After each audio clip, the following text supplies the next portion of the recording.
ಬಂಧುಗಳೇ ನಮಸ್ಕಾರ.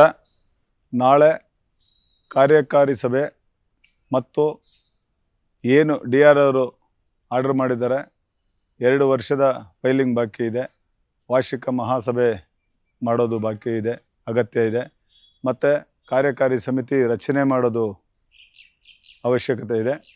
ಆದ್ದರಿಂದ ನಾಳೆ ಏನು ಮೀಟಿಂಗು ಅಂದರೆ ಕಾರ್ಯಕಾರಿ ಸಭೆ ಮಾಡೋದು, ಅದರಲ್ಲಿ ಕಾರ್ಯಕಾರಿ ಸಮಿತಿ ಸದಸ್ಯರುಗಳನ್ನ ಆಯ್ಕೆ ಮಾಡೋದು. ನಾಳೆ ಅಧ್ಯಕ್ಷರನ್ನ ಆಯ್ಕೆ ಮಾಡೋದಿಲ್ಲ. ದಯವಿಟ್ಟು ಮಾಜಿ ಅಧ್ಯಕ್ಷರು ಎಲ್ಲ ಕಡೆ ಹೋಗಿ ಗೊಂದಲ ಮಾಡ್ತಾಯಿದ್ದಾರೆ. ನನಗೆ ಕೈ ಎತ್ತಿರಿ, ನನಗೆ ಓಟ್ ಹಾಕ್ರಿ, ನನ್ನನ್ನು ಈ ಸಾರಿಗೆ ಮುಂದುವರಿಸ್ರಿ, ನಾನು ಭವನ ಪೂರ್ತಿ ಮಾಡಬೇಕು ಅಂಥೇಳಿ ಎಲ್ಲ ಮಾಜಿ ಅಧ್ಯಕ್ಷರು ಎಲ್ಲ ಕಡೆ ಹೋಗಿ ಪ್ರಚಾರ ಮಾಡ್ತಾಯಿದ್ದಾರೆ. ದಯವಿಟ್ಟು ಮಾಜಿ ಅಧ್ಯಕ್ಷರೇ, ಸರಿಯಾಗಿ DRR ಓದಿರೋದನ್ನು ಓದ್ಕೊಳ್ಳಿ. ಇಲ್ಲ ನಿಮಗೆ ಓದೋಕ್ಕಾಗಿಲ್ಲ ಅಂದರೆ ಬುದ್ಧಿವಂತರ ಕೈಲಿ ಕೊಡ್ರಿ, ಓದ್ತಾರೆ. ನಿಮ್ಮ ಜೊತೆ ಬುದ್ಧಿವಂತರಿದ್ದಾರೆ.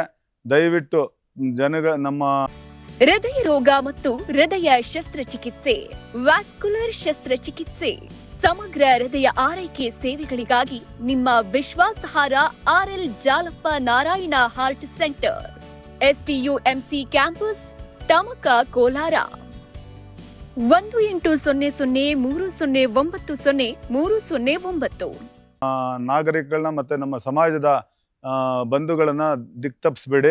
ಅದರಲ್ಲಿ ಏನೀಗ ನೈಜ ಸದಸ್ಯರುಗಳಿದ್ದಾರೋ ಅವ್ರನ್ನ ದಿಕ್ತಪ್ಪಿಸ್ಬೇಡಿ. ದಯವಿಟ್ಟು ನಾಳೆ ಏನಿದ್ರೂ ಕಾರ್ಯಕಾರಿ ಸಭೆ ಮತ್ತು ನೈಜ ಸದಸ್ಯರುಗಳೆಲ್ಲ ಸೇರಿ ಕಾರ್ಯಕಾರಿ ಸಮಿತಿನ ಸದಸ್ಯರುಗಳನ್ನ ಆಯ್ಕೆ ಮಾಡೋದಿರೋದಷ್ಟೇ ಹೊರತು ಯಾವುದೇ ಎಲೆಕ್ಷನ್ ಇಲ್ಲ, ಯಾರು ಓಟ್ ಹಾಕಂಗಿಲ್ಲ, ವೋಟಿಂಗು ಏನೂ ಇರೋದಿಲ್ಲ. ದಯವಿಟ್ಟು ಗೊಂದಲ ಮಾಡಬೇಡಿ.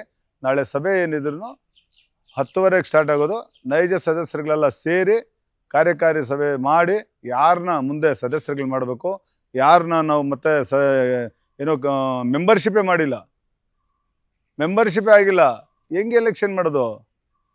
DRR ಅವರು ಸ್ಪಷ್ಟವಾಗಿ ಹೇಳವ್ರೆ, ಮೆಂಬರ್ಶಿಪ್ ಮಾಡಿರಿ, ಸರ್ವ ಸದಸ್ಯರುಗಳ ಸಭೆ ಕರೀರಿ, ಆಮೇಲೆ ಎಲೆಕ್ಷನ್ ಮಾಡೋದು. ಸುಮ್ಮನೆ ಗೊಂದಲ ಮಾಡಬೇಡ್ರಿ. ದಯವಿಟ್ಟು ಬಂಧುಗಳು ಯಾರು ಆ ಮಾತಿಗೆ ಕಿವಿ ಕೊಡಬೇಡ್ರಿ. ನಾಳೆ ಏನಿದ್ರು ನೈಜ ಸದಸ್ಯರುಗಳ ಸೇರಿ ಒಂದು ಸಭೆ ಮಾಡೋದಷ್ಟೇ. ಯಾರನ್ನ ಮುಂದೆ ಸದಸ್ಯರುಗಳು ಮಾಡ್ಕೊಳ್ಳೋಣ ಅಂತೇಳಿ. ಆ ಸದಸ್ಯರುಗಳಾದಮೇಲೆ ಎಲೆಕ್ಷನ್ ಬರೋದು, ಆಮೇಲೆ ಅಧ್ಯಕ್ಷರು ಆಯ್ಕೆ ಮಾಡೋದು.